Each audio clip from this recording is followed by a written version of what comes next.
Bismillahirrahmanirrahim. Ketujuan Rasul Masail Rabu 16 Sya'ban 1447 Hijriah, 4 Februari 2026 Miladi. Puasa di separuh bulan Sya'ban yang akhir. Bagaimana hukum puasa pada separuh bulan Sya'ban yang akhir? Hukum puasa sunnah pada separuh yang akhir pada bulan Sya'ban mulai tanggal 16 adalah tidak boleh atau haram kecuali bila disambung dengan tanggal 15-nya. Tanggal 15 puasa, 16, 17, 18 seterusnya boleh puasa. Kalau 15 nggak puasa, ya sudah tidak boleh puasa lagi, puasanya nanti bulan Ramadan saja. Tapi apabila sudah terputus satu hari saja, maka ia tidak boleh puasa pada hari yang setelahnya. Misalnya, tanggal puasa tanggal 15, 16, 17, wah ini puasa, lalu tanggal 18 tidak puasa, maka tanggal 19 tidak boleh puasa lagi. Misalnya 15, 12, 15, 16, 17 puasa, 18 tidak puasa, nanti 19-nya sudah nggak boleh puasa lagi. Puasa tersebut ada disambung seperti itu. Kemudian yang kedua juga bisa puasa pada bulan 16 seterusnya apabila puasa tersebut adalah kebiasaan dia. Misalnya dia biasa puasa Senin Kemis atau puasa Daud, maka walaupun sudah tanggal 16 Sya'ban ke atas masih boleh tetap puasa karena kebiasaan puasa Senin Kemis atau puasa Daud atau puasa apa lagi, puasa nazar, atau puasa nazar juga boleh.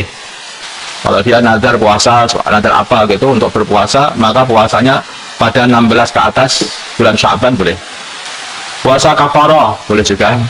Puasa qadha juga boleh juga. Qadha fardhu ataupun qadha sunnah. Gitu. Puasa qadha fardhu atau mengqadha'i puasa sunnah.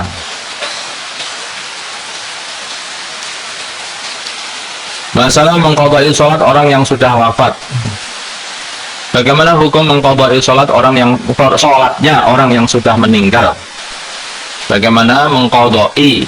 Maksudnya dia itu sholat untuk mengganti sholatnya orang yang sudah meninggal yang dulu tidak sholat, tidak mensolatinya. Pendapat yang mu'tamad dalam mazhab adalah tidak bisa diqadha oleh orang lain dan tidak bisa diganti dengan fidyah. Tidak bisa diqadha, tidak bisa diganti dengan fidyah.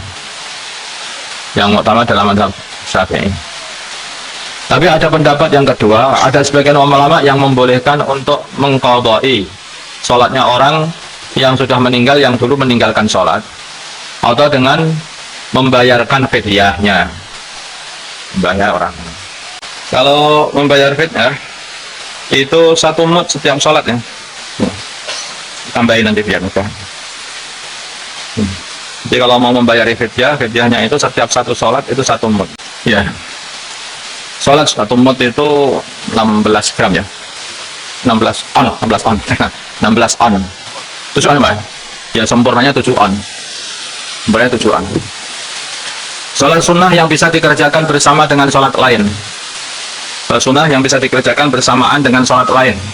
Sholat sunnah apa sajakah yang dapat dikerjakan bersamaan dengan sholat yang lain? Jawabnya, sholat sunnah tahiyatul masjid. Ini bisa juga. Sholat sunnah syukur wudhu dibarengkan dengan sholat yang lain. Maksudnya niatnya bisa digandeng. Sholat sunnah tawaf, sholat sunnah ikhram, sholat sunnah istikharah, sholat sunnah hajat, sholat sunnah 2 rakaat ketika hendak safar, 2 rakaat selepas datang dari safar. Sebagian ulama berpendapat termasuk juga sholat sunnah awabin. Contohnya begini, sholat qobliyah atau sholat fardhu sekalian niat sholat tahiyatul masjid. Jadi datang ke masjid langsung sholat qobliyah asar, itu juga diniati sekalian sholat tahiyatul masjid, itu juga bisa. Atau sholat fardhu subuh langsung niat tahiyatul masjid, itu juga, itu dapat juga kan pada pertemuan 2 rakaat ya. Sholat duha sekalian sholat hajat, itu 2 niat bisa. Sholat ba'diyah maghrib sekalian niat sholat awabin, kan kayak kalau kita sholat awabin yang 6 rakaat itu kan, itu yang 2 rakaat diikutkan masuk ba'diyah aja, akhirnya tinggal 6 rakaat bersama ba'diyahnya. Mudah, bisa juga. Masukkan kelingking ke dubur ketika istinja. Apakah dibenarkan seorang melakukan istinja kemudian agar yakin bersih dia memasukkan jari kelingkingnya ke duburnya? Saking was-wasnya sampai dikoreti dalamnya. Dalamnya tidak dibenarkan, apalagi ini mau puasa. Bahkan jika dia dalam keadaan puasa, maka bisa membatalkan puasanya. Nah, bisa membatalkan puasanya. Jadi hanya bagian luarnya saja, nggak perlu